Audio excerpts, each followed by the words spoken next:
Baik, Assalamualaikum warahmatullahi wabarakatuh. Perkenalkan, nama saya Magdalena Yosefin Saputra, NPM 19180111055 dari Fakultas Kedokteran Universitas Lampung.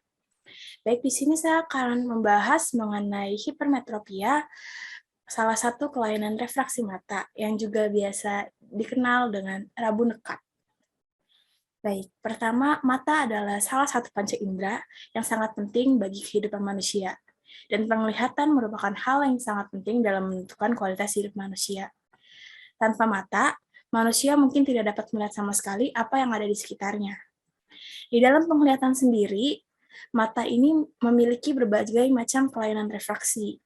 Kelainan refraksi, atau yang juga sering disebut dengan ametropia, terdiri dari hipmiopia, hipermetropia, dan juga astigmatisme.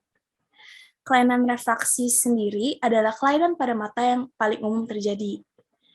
Hal ini dapat terjadi apabila mata tidak mampu memfokuskan bayangan dengan jelas, sehingga penglihatan menjadi kabur, di mana kadang-kadang keadaan ini sangat berat, sehingga menyebabkan kerusakan pada penglihatan. Hipermetropi atau rabun dekat sendiri merupakan cacat mata yang mengakibatkan seseorang tidak dapat melihat benda pada jarak yang dekat. Titik normal terdekat yang dapat kita lihat adalah 25 cm. Tetapi pada penderita hipermetropi atau rabun dekat, titik dekatnya itu akan bertambah menjadi lebih jauh.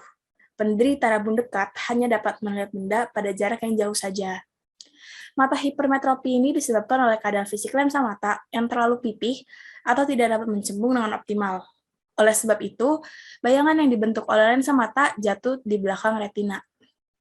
Rabun dekat dapat ditolong dengan kacamata lensa cembung yang berfungsi untuk mengumpulkan sinar sebelum masuk mata, sehingga terbentuk bayangan yang tepat jatuh di retina. Lalu bagaimana penyebab dari hipermetropi? Untuk penyebab dari hipermetropi sendiri ada 4.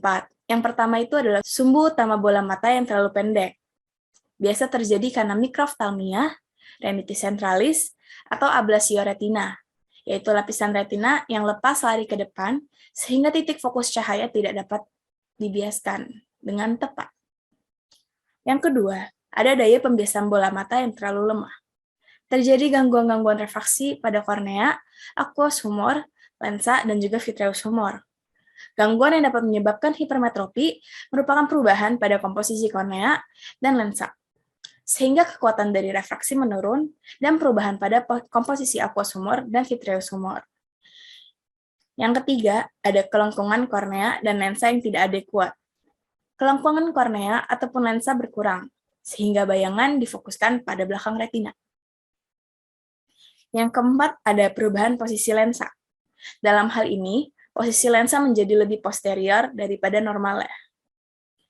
Lalu, apa saja tanda-tanda dan gejala yang dapat dirasakan ketika mengalami hipermetropia atau rabun dekat? Untuk tanda dan gejala, secara objektif, pasien akan susah melihat jarak dekat, atau penglihatan pasien akan rabun dan tidak jelas. Adanya sakit kepala pada bagian frontal, dan juga akan semakin memburuk pada waktu mulai timbul gejala hipermetropi, dan juga sepanjang penggunaan mata dekat.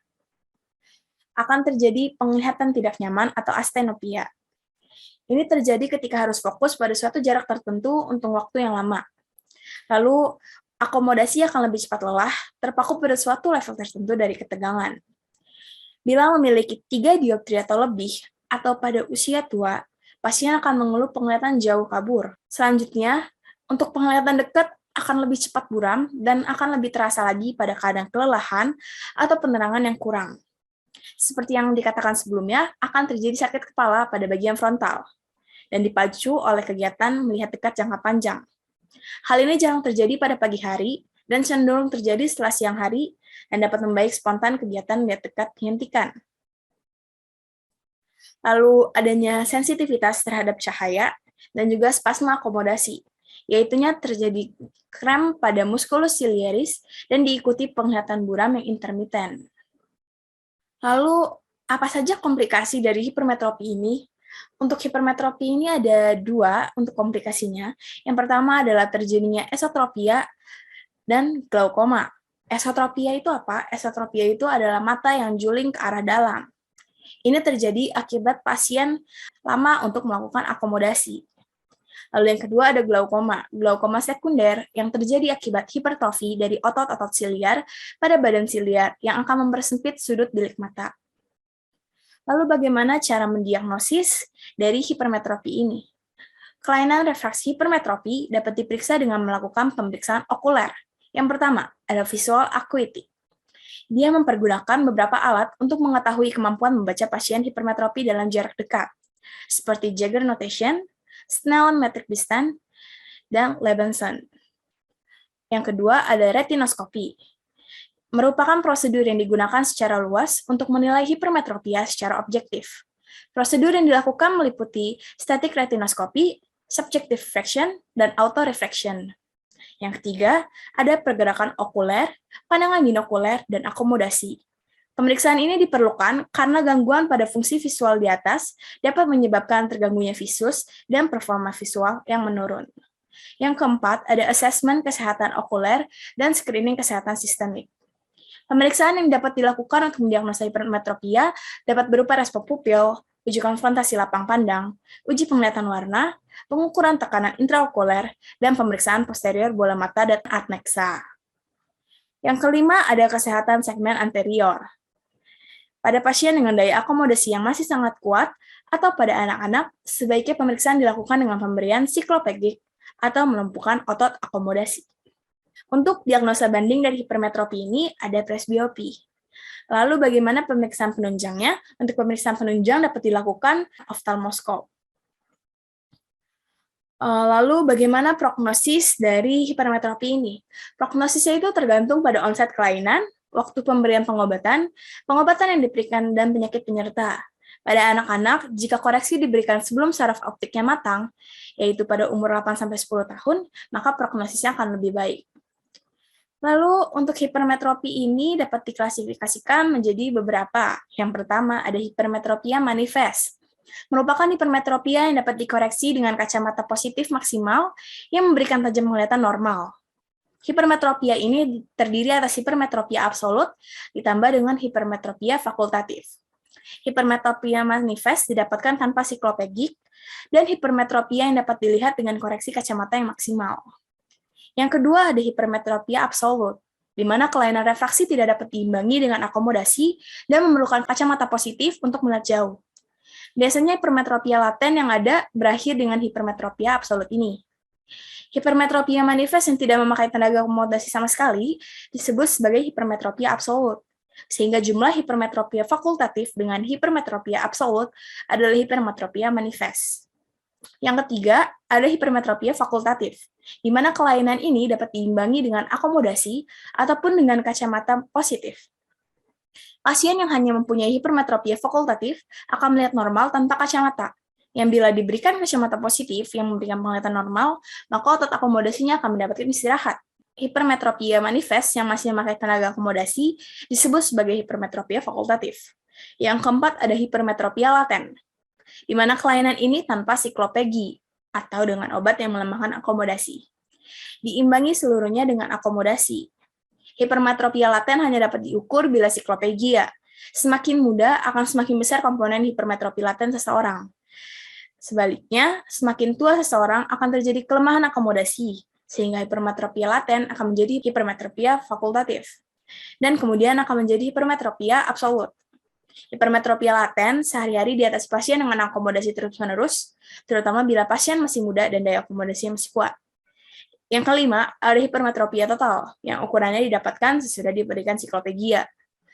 Lalu, bagaimana cara penata laksanaan dari hipermetropia ini? Yang pertama ada koreksi optikal.